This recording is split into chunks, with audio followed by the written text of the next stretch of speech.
I want to invite Arnie, who's our speaker today, to come on up. Arnie. I wanted to welcome you and introduce you by actually talking to you and thanking you. For 50 years, you studied other people's words about God. You taught other people's words about God. You wrote multiple scholarly works about other people's words on God. And then just this year, this book came out, Seeking the Hiding God, a personal theological essay. It's the first time you actually shared your own words about God. And I just want to say, this book is gorgeous. This book is deeply beautiful. I deeply love this book. And I wanted to just share, one of the things you do in this book is you offer letters back and forth of people who share their personal theology. And the last letter was a letter that you wrote to your beloved wife, Ace, who is here. Welcome, Ace, and Shabbat Shalom. You wrote a letter to your wife, Ace, after 42 years of marriage, and that's kind of how you close the book. And I wanted to just show how not only is this book gorgeous, but this book is super helpful and helps us interpret our own reality. And I want to offer it in two ways. So first, I'm going to share just two excerpts from your letter to your wife, Ace, and how it frames. So number one, this is the Rabbi Samuel Chil Kala. And number two, this is Ava Berger's Bat Mitzvah. And your letter to Ace speaks with such regesh, such emotion, such poignancy to both moments. So Rabbi Chil.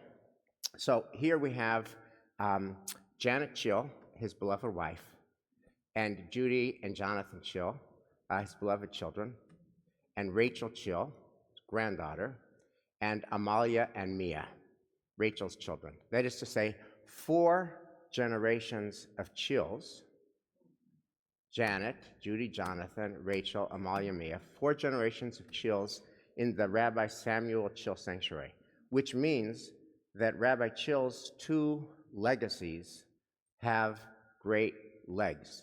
The legacy of his family, 4 generations, and the legacy of his community that he did so much to shape and perpetuate and that we're still living on. And there's just, and I have to believe that Rabbi Chil up in heaven is just shining down on this and getting nachas. And so this is the first vignette. You talk about a Shabbat that was especially meaningful to you. This is in your letter to Ace. The first occurred in the spring 2022, soon after Passover. The Seder had been different from all others that I had attended because our 3-year-old grandson joined confidently in singing Dayenu. That was indeed enough for us, more than enough. But then came the birth of his younger brother, and still more gratitude for blessing. The bris took place just before the arrival of Shabbat. I held our newborn in my arms as we stood at the dinner table, put my hand on his head and that of his brother, and pronounced the priestly benediction. The tears flowed and would not stop. I then offered the blessings to our daughter, now a mother of 2, and to her husband. May the Lord bless you and watch over you. How much blessing and how much watching over can a person ask or expect of the Lord? How much light from the divine countenance can one take in? How much peace and fulfillment? My Father had given me that blessing. I now gave it to my daughter and her sons, hoping that they will pass it on long after I am gone. That is how the covenant of mitzvah is transmitted most faithfully in love. And that is what Rabbi Chil did with his family, and that's why you're here 4 generations later. And that's what Rabbi Chil did with his congregational family, and that's why we're all here. And that's all in your first vignette. Now here's your second vignette. And this is just so complicated, and it's just so rich, and it's just so life. So this is Ava Berger's Bat Mitzvah, and her grandparents, Joe and Trudy and Diane, three of her 4 grandparents are here, Shepping Nachas. But her grandfather, Ernie Silver, died just a few weeks ago. So this Bat Mitzvah is taking place within the Shaloshim of a beloved, deeply beloved grandfather. So how do you even begin to make sense of that? And that's this last piece of your letter I want to share. You talk about getting a silent movie of your wedding that was lost and found. Do you know what is most striking to me in the film of the wedding that your brother recently discovered? Not even one of the guests from our parents' generation who were present that day is still alive. For some reason, the movie lacks sound, which makes it all the eerier to watch the procession and the dancing. Where is the march of the generations more visible than at a wedding? Your nanny walked down the aisle and was gone a few years later. My father's aunt, gorgeous and graceful on the dance floor, turned out to be celebrating for one of the last times in her life. Each of us years later, when the last of our parents passed away, that you and I were next in line. We did not have that awareness of mortality when we danced at our own wedding. As you and I went round and round in the hora, faster and faster, and I left the circle momentarily, panting for breath, and someone stepped in to replace us until they themselves got winded, we did not think that the dance was giving instruction about life. The music will end someday for each of us, and others will take our places for a time. Children will join the circle and then grandchildren, students and then their students. This is the way things are meant to be. And as the book of Genesis asserts, it is okay, even good. Thank God for covenants of love and mitzvah to which we can bind ourselves for life, despite the difficulty of keeping promises, and for the Sabbath, symbol of the covenant and a taste of the world to come. We do our best and we fall short and atone and are forgiven and try again. With the help of our community and our tradition, we proceed Sabbath by Sabbath, one Passover and Yom Kippur to another, without resolving any of the great mysteries, but hopefully doing some good along the way. Arnie Eisen. Thank you. Wow. Shabbat shalom, everybody. So you've just heard why I felt the need to write a personal theology. And I think that all theology is really personal. It's arising out of personal experience. But I want to address a question now that I was asked many times when I told people that I was about to write a personal theology. They would say in one form or another, but I thought Jews don't do theology. I think that's something Christians do. Since when are Jews doing theology? And it turns out that I was not the only person getting this response. I want to share with you the words of two pretty great scholars who I was reading as I was writing, who had the same reaction. So Professor David Novak, who is a Jewish philosopher, a scholar of Jewish philosophy, opened a recent essay entitled, "What is Jewish Theology?" with the acknowledgement that the word is, quote, not part of the vocabulary of most Jews, even of most religiously learned Jews. Novak says theology is nonetheless an essential component of Jewish tradition, but then he warns us that doing theology is not an academic enterprise. It is a normative enterprise. It's limited to those who participate in the tradition rather than looking at it from the outside as spectators. So the first thing you notice about Jewish theology is we don't do it the same way other religious traditions do it. And one of the reasons is what Novak has put his finger on a little bit, but I want to add more to this from another scholar who used to teach at JTS, a great Bible scholar named Stephen Geller, who writes an article about the theology of the book of Deuteronomy. And he says, if by theology one means a reasoned, systematic presentation of religious principles, then the Hebrew Bible hardly seems a theological work at all. And that's because, he says, to the book of Deuteronomy, and I would say to much of Jewish tradition and to me, life is less a sunlit realm of the mind than the very kind of churning cloud that its deity, the Bible's deity, chooses to appear in, darkly impenetrable, brightened only momentarily by flashes of religious intuition. So I want to say, before I go on and talk about the Torah reading for today a little bit, that Jewish theology differs from the way a lot of non-Jewish traditions do it in two ways. The first, as you just heard, is it's not systematic.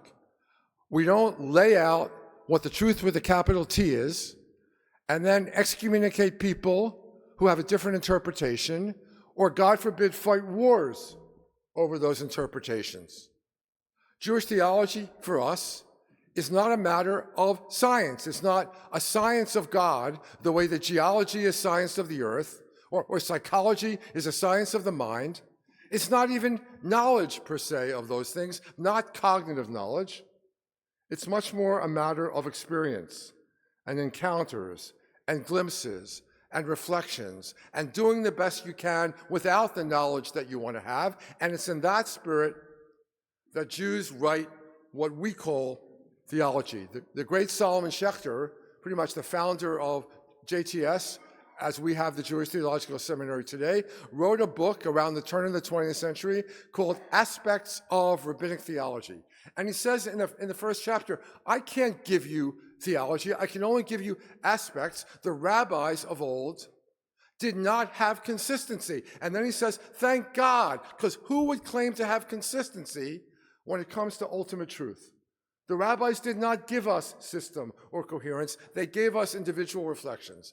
And my former colleague and teacher, Rabbi Neil Gilman of blessed memory, who many of you know, Rabbi Neil Gilman wrote a book called Sacred Fragments, and then he wrote a book called Doing Your Own Theology.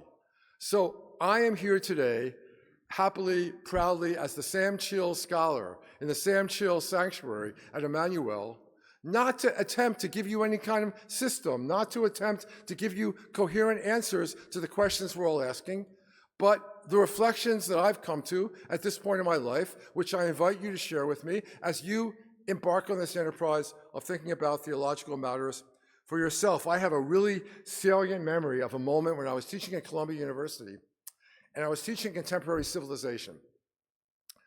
And the CC course, as when I taught it and other people, included a week on the Bible, a week on the Bible. And the professors would meet 2 weeks ahead of time because we couldn't all be masters of all the material. So we had seminars with one another about the material we were about to teach. And in that seminar about the Bible, a young philosopher stood up and said, I don't think the Bible should be in the contemporary civilization curriculum at all because, quote, there are no arguments there, end quote. And what he meant by an argument was the way that Aristotle makes an argument, or Aquinas makes an argument in some kind of systematic way. We don't have a chapter here about creation. Instead, we have the first line of the book of Genesis and the subsequent story of the 6 days. And I love the fact, when I taught this at Stanford, in Introduction to Religion, and I told students to bring in any translation of the Bible they happen to have available, the students would be perplexed and disturbed, many of them, because the translation of the first line of Genesis do not agree with one another. The Torah is written in such a way, the Hebrew does not allow you to decide whether the first line means, in the beginning, God created heaven and earth, or whether it means, in the beginning of God's creation of heaven and earth, the earth being formless and void. In other words, is creation ex nihilo from nothing, or is it not? And for a lot of the students, especially Christian fundamentalist students, this is intolerable. How can we not know whether God created from nothing or not? And yet the Torah insists on our not knowing whether God creates from nothing or not, because of the way the first line of Genesis is written. So if you're looking for theology in Judaism to be coherent and systematic, forget it, you're not going to have that. The second thing is, we don't do theology in the form that many other traditions do it in. As I said, there's no chapter in the Bible called, this is what creation means. And there's no chapter in the Bible for what last week's Torah portion was about, which is, how are we going to deal with the fact that for the first time in human history, to the best of our knowledge, this is a religion which says that you can't make or sculpt images of God. There's been no other religion like this, and still most of them are not like this. Go to India, right, and look at all the statues of animals, and see the impact those statues have. Or go into a Catholic church in Italy and see people hugging and kissing the statues. And you understand there's power in these statues, and this Torah denies this to us. But there's no systematic chapter on the problem of seeing God. Instead, we tell a story. And one of the ways we operate is by laws. Another way we operate is by holidays like Purim and Passover, which leave you wondering about God's role in history. And of course, you've noticed in the book of Esther, God famously is not mentioned in the book of Esther, this religious holiday of ours. And how many traditions have religious holidays with sacred scriptures and sacred holidays where God is not mentioned? Is God working through Mordecai and Esther? Well, we don't know. Is God working through Moses? Well, the Haggadah, which we're all going to read together in a few weeks, insists that God did all this in Egypt, which means that God's involved in history. But especially since the Holocaust, and for many people since October the 7th, it's really problematic to talk about God involved in history the way the Passover Haggadah does. So we do theology overwhelmingly by stories. And what I'm going to do now for the next few minutes is talk about the story that we have in today's Torah portion, which is the story about the building of the tabernacle. And again, I'm not giving you the truth of what the Torah says, let alone the truth about God as written in the Torah. I can't do that. But I'm giving you some reflections about the nature of God's relationship to us based on what happens in this Torah portion. So I'm going to try, time allowing us, I'm not reading a script here, but I'm going to try in the next 10 minutes to talk about 3 points in this Torah portion. The first is, if you read the portion as we were doing it, and we only did triennial cycle today, but what I'm speaking about was visible even in the part that we read today, certainly in the whole portion, there's one word that occurs over and over and over again. It's the word in Hebrew, kol, kaf lamed, which means all. Sometimes it means anyone, and sometimes it means everyone, and sometimes it just means all.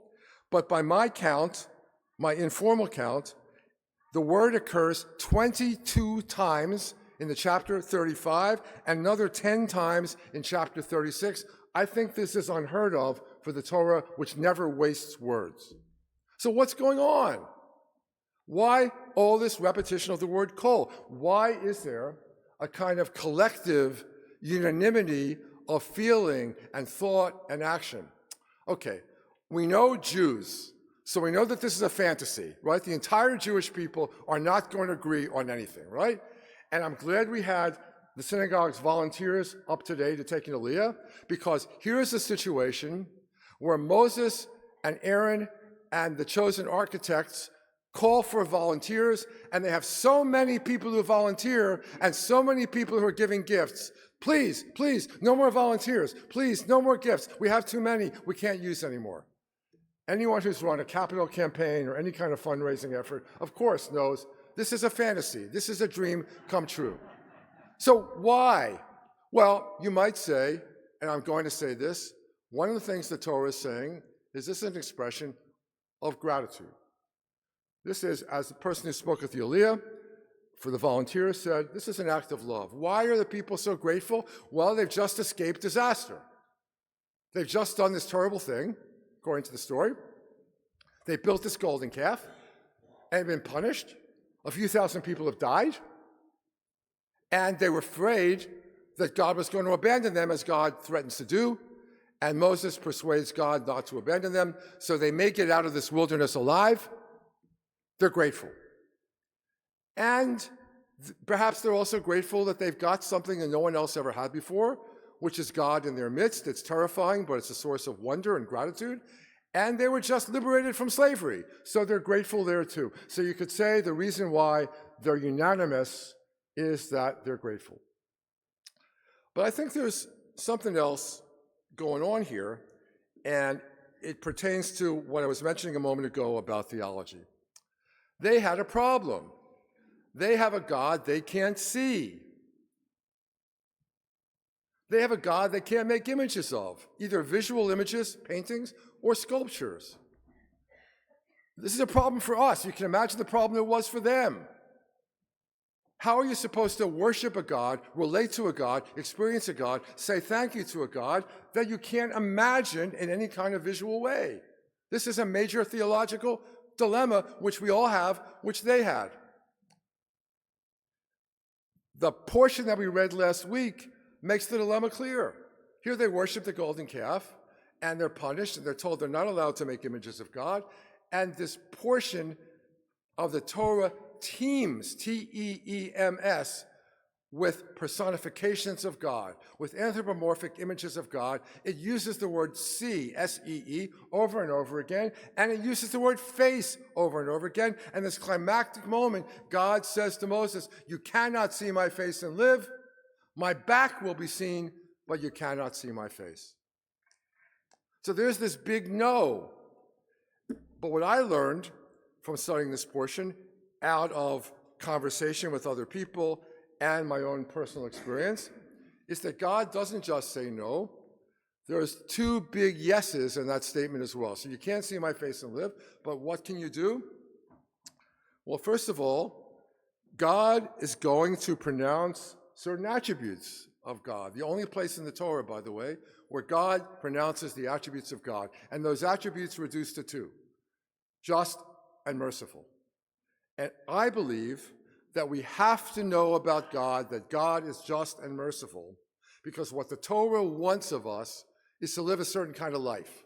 It's not here to give us knowledge about God. It's not here to tell us the solution to ultimate mysteries, but it wants us to live a certain way. We are here as part of a covenant which involves doing acts of justice and compassion. And so we have to know, in order to be able to practice justice and compassion, that when we do those things, we're doing what God would have wanted us to do, however you understand God. We're on God's side when we do justice and show mercy. We have to know this. And so those are the attributes which the Torah has God pronounced to Moses. But then God also says, you can see my back. And whatever that means, since I don't believe that God has a body with a front and a back, I take that as a metaphor. You can see where I've been. You can see the results of my work, which involves the way many of us experience the presence of God in acts of blessing, in the wonders of nature, in things that happen in history. We see God's presence in the world from where God has been, and as if that's not enough, God says to Moses, I'm going to shelter you in the cleft of the rock, and when I pass by, I'm going to hold you with my hand. And if you've ever experienced something like the support of something that you would call divine, or grace, or transcendence, or mystery, if things have ever come to you and you're thankful for them, but you don't understand how this could possibly work, but you're grateful, and you might say, this was God's hand, thank God, as we said Shechianu a few moments ago, then you know, I think, what it means when God says to Moses, I'm going to hold you with my hand. I'm going to support you with my hand. So we don't have knowledge of God, but you might have this other kind of knowledge through personal relationship. All right. Point number 2. There is a verb that occurs over and over and over again in chapter 36 that we read today, and it's the verb ayin, shin, hey, asa, made. It also occurs a couple dozen times in this chapter. Again, why is the Torah doing this? Why is it so important to us to know that we're making this? Well, one thing the commentators and the scholars point out, which many of you have probably heard before, the verbs and nouns that occur in this chapter echo those of Genesis chapter 1. The building of the tabernacle in religious studies terminology is a microcosm of the macrocosm. The same way God created the world, asa melacha, the two words we say in the Shabbat Kiddush, the Israelites say the same thing. And when we say vayachal Elohim, so God finished the work, and this chapter actually has vayikale, a different form of the same verb. The work was finished. So the Israelites are creating a kind of sanctuary on earth, which is parallel to God's sanctuary. So not only that, but my colleague Ben Sommer, who's a professor of Bible at JTS, informs us that in surrounding cultures of the ancient Near East, People themselves did not build the sanctuaries they worked in. The gods did that. The gods built the temples. Makes sense, because God's going to reside in these temples in some way. So gods build them, but no, in our tradition, people build the temple. The same way we build these sanctuaries with human effort. We put them together. We choose the architects. We do the decoration, and then we experience God in them and experience the community of one another in them. And this is the meaning of covenant to me. The Israelites are enacting the covenant, which is the central concept, command, conviction, joy of Judaism, which is that wherever God is, and we'll never understand what God is, there's a partnership somehow between us and God, that there's work that God once done. Abraham Joshua Heschel went even further and said, God doesn't want it to be done by us only, God needs it to be done by us. And that was controversial, because how can you say God needs or God can't do stuff? Okay, we don't know the answer to that question, but you have a Torah which insists that it's a human partnership with God, and it's teaching the lesson really visibly by having the Israelites see all the things they made with their own hands, that they can fashion a world. And I think that the materiality of this Torah portion, which is unequaled, the concreteness, the fact that there are colors and fabrics and metals and jewels and beams and joints and pieces of wood of this length and that length, it's so concrete, it's so detailed, it's the total opposite of the invisibility of God. And it's something you literally get your hands on and see yourself doing and see yourself building and see that you do it with one another. So the word kol, all, and the word asa, made, come together in this portion because they teach the lesson that what you can't do by yourself, you can do as a member of a sacred community. You can't experience God by yourself, because how would you maintain this notion of God in the absence of other people who have the same notion? I want to close with one other phrase that you might have skipped by when you read it. The Israelites did asher tzivah, God, what God tzivah. And the normal translation of that, of course, is what God commanded. It's cognate with the word mitzvah. But we know that this word mitzvah means more than commandment. It has to do with instruction, responsibility, acts done out of joy, acts done out of duty, acts done out of conscience, acts done because you think God wants you to do them. Abraham Joshua Heschel, who taught me and all of us many things, said somewhere that the most important words in the Torah, and perhaps the most difficult to understand, were the simple words, quote, Vayomer Hashem, Vayadaber Hashem. God said, God spoke, to which we can add the phrase, God tzivah, God commanded. Are you imagining that what Moses heard on Mount Sinai was exactly the same sort of voice that you're hearing me speak right now? Well, that's not possible, because God doesn't have a mouth, and God doesn't have vocal cords. And so what is it? So Maimonides, the great philosopher Maimonides, years ago said, well, it must have been some kind of inspiration. There was a mind-to-mind communication. Heschel believed in prophecy. Heschel believed that unless Moses was a prophet, we don't have revelation from Sinai. All of Judaism goes by the boards. But the revelation that God gave Moses at Sinai was not word for word. He believes, as Maimonides believed, as Rabbi Ishmael in the Talmud believed, and the whole school of Rabbi Ishmael that Heschel traces in his great book, Torah from Heaven, they believed that the prophet got an intuition. And the prophet translated that intuition into specific words and actions. Well, if that's the case, then the instruction to Moses is not a word for word. It's much more general than that. If the human partners to God, the Israelites, and Moses, and Bezalel, the architect, and all those wonderful jewel fashioners, and painters, and carpenters, and metal workers, if all those people were mere peons, just measuring wood 18 inches exactly, cut it there, you don't need brilliant architects. You don't need talent to do that. And I think the whole point of this Torah portion, for me anyway, This is why the commentators and the rabbis like to read it as a model of covenant.